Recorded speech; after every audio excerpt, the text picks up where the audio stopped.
Balo ang sunod mahitabo sa atong kinabuhi. Usa lang atong nasabtan niini.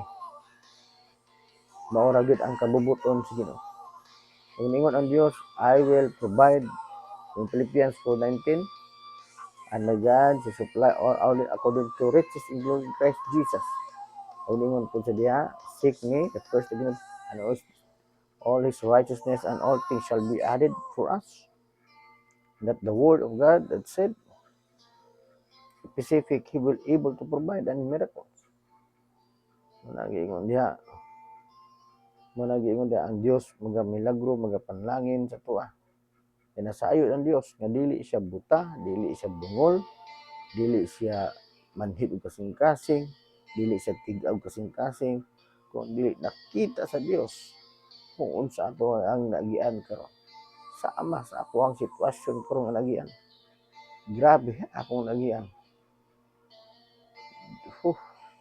Di ko katulog, stress kita sa akong dagway, stress, depressed, or pahulay, gitag tumaagi, duol, nagpabaga, nagnaong, mga tao.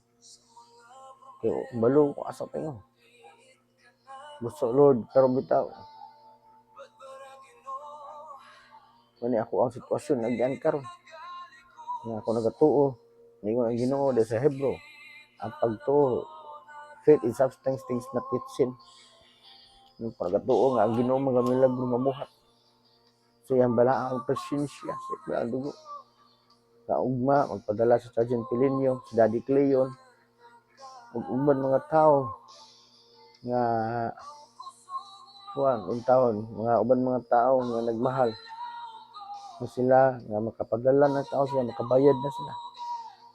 O karon Lord Jesus, o salamat kanimo Lord Jesus nga maka milagro ka kanako Lord Jesus.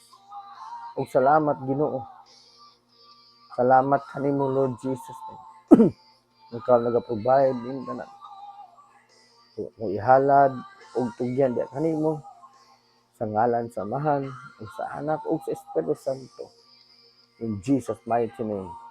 Amen and amen.